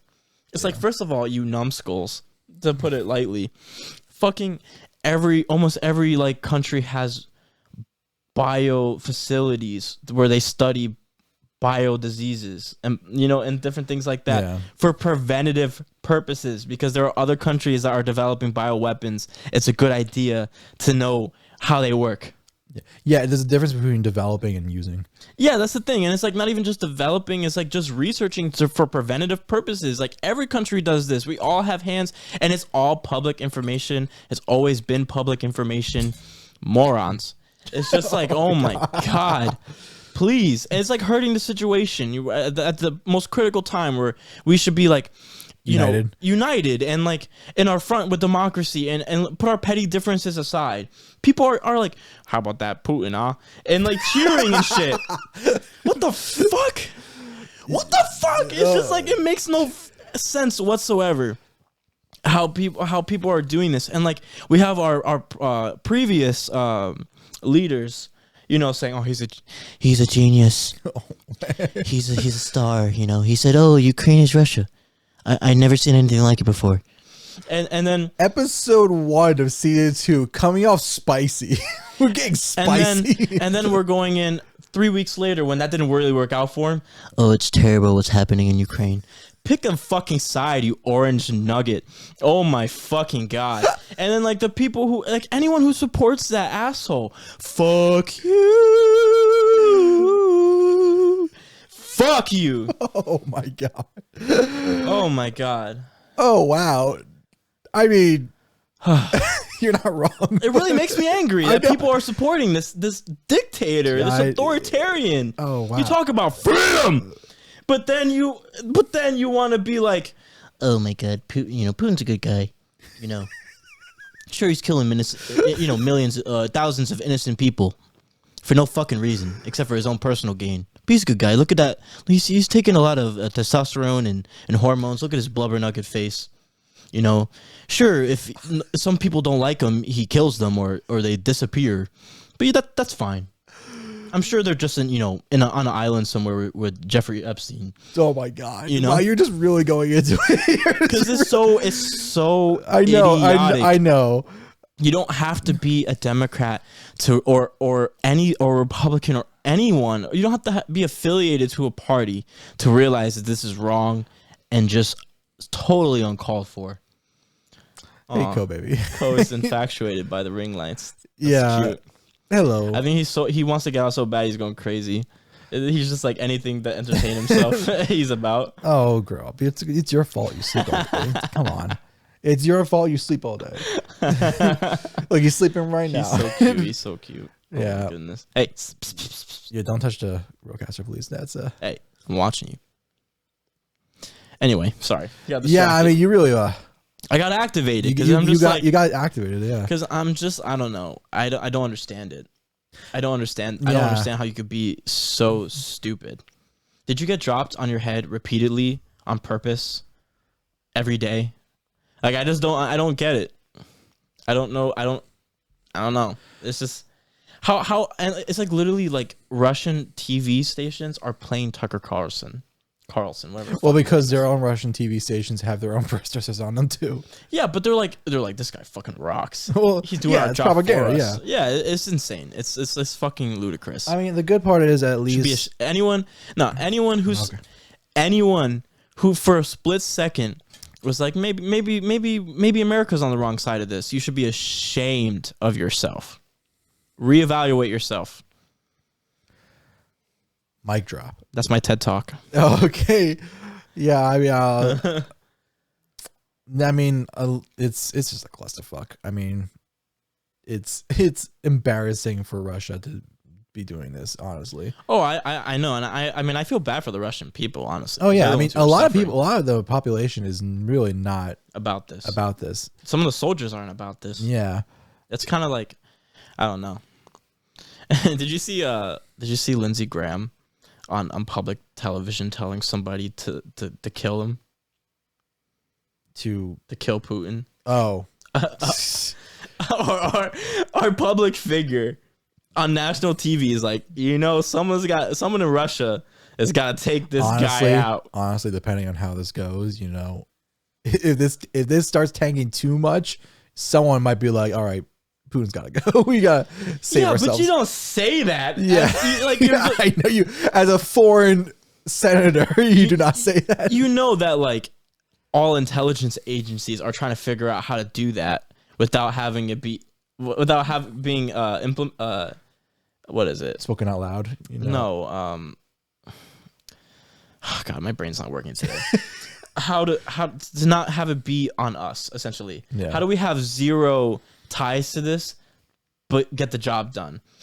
Every intelligence agency is thinking this, but you don't say it out loud, you idiot. Oh my God, it's just everyone is dumb. Everyone is dumb. It's just everyone. Because like I said, Tulsi Gabbard's a Democrat. Like, what a fucking moron. I'm totally bipartisan on the idiotic.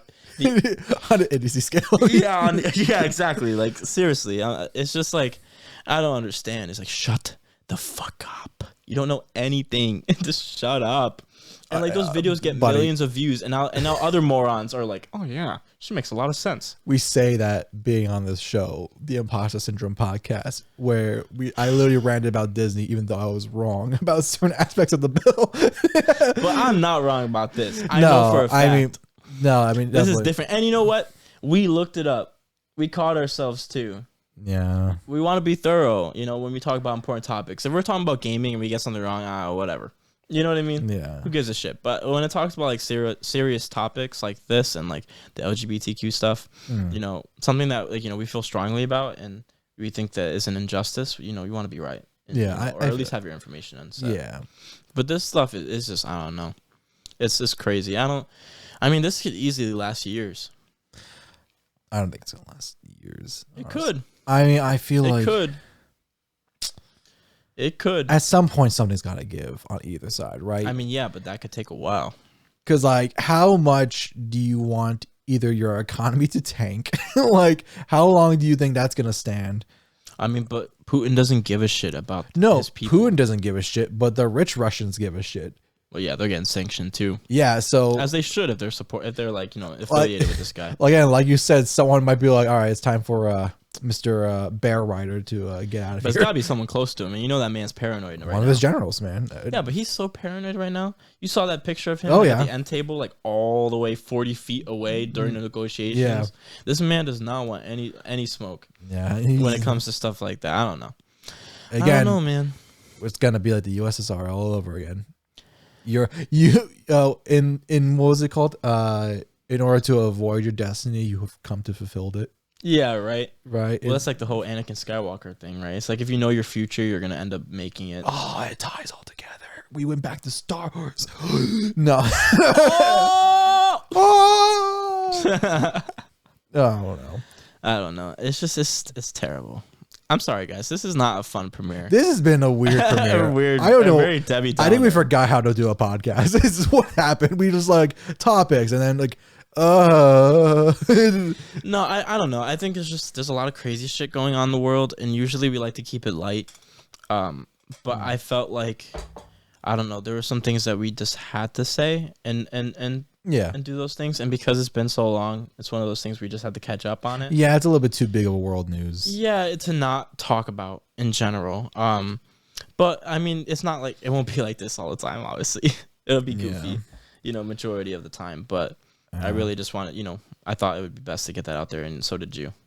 Yeah, I definitely think so because it's also just to have our stance on things and show that we support, justice and we support, the rights to be yourself and just human rights in general. Yeah, a Grim Reaper should not be more humane than humans, right? Yeah, right. Like, look at me, I'm blue. Come on. Yeah, it's just I don't know. Hang on, I'm gonna what do something really quick. You gonna do something real quick? Because I feel like this has been a really Debbie Downer of an ending. That's true. We shouldn't end it like that. No, right? I'm gonna trying to find a lighter note to end this on.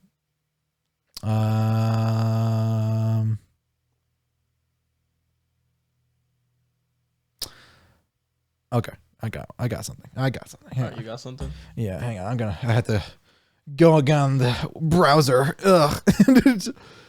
Oh jeez. Oh god. Michael. I don't have a table, so I have to like wheel my mouse on my leg. Oh my god. It's a bit of a mess. Hang on. What's it called?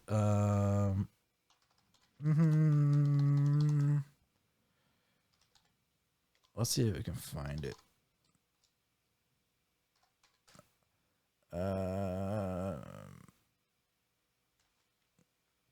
Okay, I think is this it?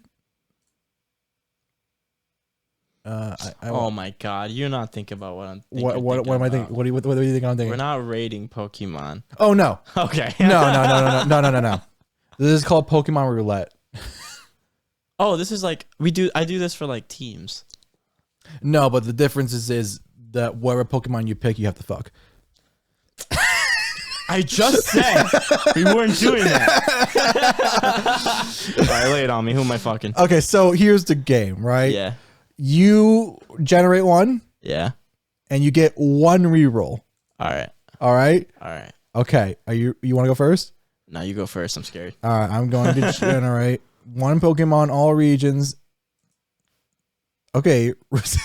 Hey, that's not bad. That's Gardevoir. Let me stop. I'm not recording myself. Gardevoir. Yeah. I think it's accepted. That's an accepted one.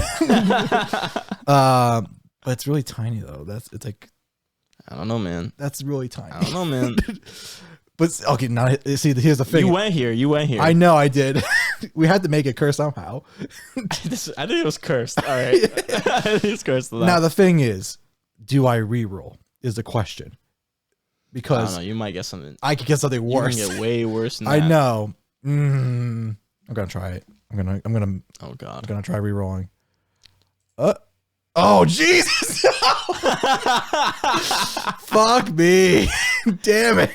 Dude, you should have stuck with your first I should have stuck. Oh no. Okay.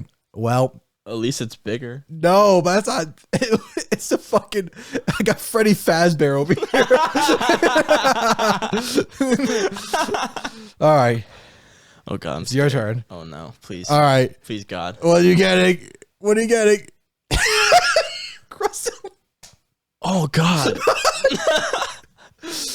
You want a giant ass cinder block crab? No, you better reroll. My dick's gonna break.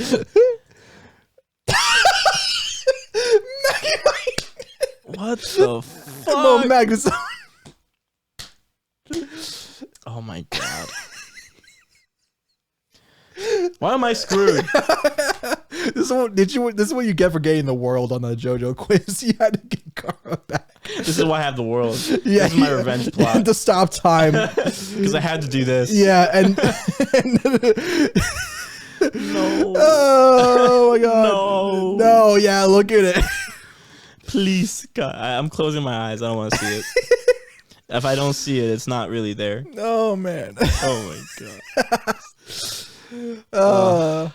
Should we end it? Or anything I'm else? just broken after that. Oh my God. That's what this podcast needed. We needed some cursed energy. Some cursed energy out here. Oh my goodness. Oh God. I feel like I'm trying to think. Oh my God, stop, please. Have you seen the Demon Slayer movie yet? I have not. I got to catch up on Demon Slayer stuff. I've been slacking. I haven't seen season 2 yet, though. Is the Jujutsu Kaisen movie out? Yes, it's coming out. Is it feeders only first, or is it? Yeah. Yep. You can probably find the Japanese version. Yeah. Well. Yeah. Okay. All right. Well, these Cobalt Velvets get a little bit a little spicy. Oh, I forgot I had mine. I've been too activated. Yeah, dude. I was going to add some images for us to have like little bottles on the table, but it didn't really pan out. Not Clip Studio. VTube Studio was being a little bit antsy with importing images, as in I couldn't find the fucking folder for some reason on Mac. I know you were struggling. I'm like, dude, is it worth it? Yeah, I know. It would have been a cool, nice touch though. Next time. Oh, I'm gonna start an art station. Oh yeah. I guess I'll talk about that and make it lighter, right? Yeah, sure. Less cursed. Yeah, so I'm a part of I can't speak English apparently. So I'm a part of this illustrating group on Facebook, ironically. And it's kind of like anywhere from amateur to professional. And I saw this dude on there who did some work for the DC Legends mobile game. Oh, okay. And like his like designs were pretty epic for that, that game. But it had a link to his art station, right? And I always knew, I've known about art stations since I was in high school, but I always thought it was like an invite only thing, or like professionals in the industry get to use it, etc. I didn't really do a lot of research on it. I mean, we definitely talked about it on the art episodes. Yeah, but I didn't really have like a great understanding of like how it worked, in general. And I always thought I wasn't good enough for it. Yeah, this is the website. So it's pretty much like you have a bunch of artists who are on here, professional, amateur, and the like, and they post jobs from actual studios, gaming studios, different developers, etc. And you can actually apply, which is really cool, and you can be searched out. Like if they search concept artists, like you can appear depending on the profile that you have on this. It is subscription based, but they have Pro, Plus, and then Studio, which is like when you can have like members and different things like that. Yeah. What I was interested in, and what made me kind of gain the confidence to start doing it, is that when I looked at his ArtStation portfolio, it was good, but it was like, it's not anything that I couldn't do. Yeah. You know what I mean? Like, in a sense, I'm not by any means am I shitting on this guy, because he was really good. It was just like, oh, like, he's not like at this like jaw-dropping level where I'm like, you know, doing. It's not out of reach. He's not out of reach at the moment. You know what I mean? And I'm like, if he can get a gig like that, why can't I? You know? And one of my 2022 goals was to open a print shop, because I've been doing art on Instagram for like, you know, just consistently, and like doing paintings, making prints, etc. You know the gig. I know. And I decided I'm going to do it. All right. So that's in the works. I'm working. I'm debating, because like me and my friend, he also does like drawing really well. He's going to be on the D&D podcast, but he'll remain nameless for now. Yeah. And he does a lot of art, and I think he's really good, you know, also in his own right. So we're thinking about doing the studio one. Oh, okay. Because you can have tabs on your portfolio page. Okay. So it'd be like my tab, his tab, and then a collaborative tab. Where we work on pieces together. Yeah. And have like a little team. Okay. So I think that's going to be cool. We're working on that. Hopefully that pans out well. You know, but I'm definitely, regardless, no matter what, I'm doing it. Well, I mean, listen, when Anime New York comes around again. Yeah. We got to make a booth. That's the thing, right? So that way, you know, we can actually participate and not just be like, we'll be there, and then we'll be there, and you won't as know. A fan. You won't know what we look like. As a pedestrian. I will not be blue in person. Yeah. What are you gonna do? You're gonna have to wear a helmet. I've been planning on something like that, but I'm like, finding a helmet is hard. I know, right? I might have to paint myself blue. I might have to cosplay. That's a personal. That's a you problem. That's a you figure it out. That's a you problem. I don't care. My Instagram is public anyway. Yeah, like you. The allure of my VTuber is not as suave as yours is. Yeah, no, I have a story Bible. Yeah, you are an enigma. While you can just go on my Instagram and see the monstrosity that is me. Yeah, I mean, if someone really wanted to find me, they could. Probably. I'll out you. No, fuck you. Fuck you. I'm a doxy, man. No. If you see it, it was me. And then it was me, Barry. And then this becomes a one-person podcast. Remember that time? Do you remember that time when you were making out that girl? It was me, Barry. Remember that time where that picture of you on the toilet with your wank in your hands? It was on Facebook. You remember you sent that dick pic to a girl? It was me, Barry. It was actually my dick. I replaced the photo with a baby's penis. No. You can't get me. I live at my mother's house. This is what it looks like. What? Remember that time that toenail clipped wrong, Barry? 48th Parker Drive. Oh my god. All right. I ousted somebody. We don't know who, but somebody out there has that dress somewhere. Do you remember when you got that Snapchat that said, "Hey, sexy, you want to chat?" It was me, Barry. You remember you remember you got that text message that said, "Hey there, sex, you want a fun time? Click the link below." It was me, Barry. It was me. Kono Barry died. This is the Imposter Syndrome podcast. Yes. This is what we've been missing. Yes. It was a heavy episode, but we ended strong. Well, all right then. I think that's a good place to wrap up. I think so too. Well, once again, welcome back. We appreciate you guys tuning in every single time and dealing with our fuckery.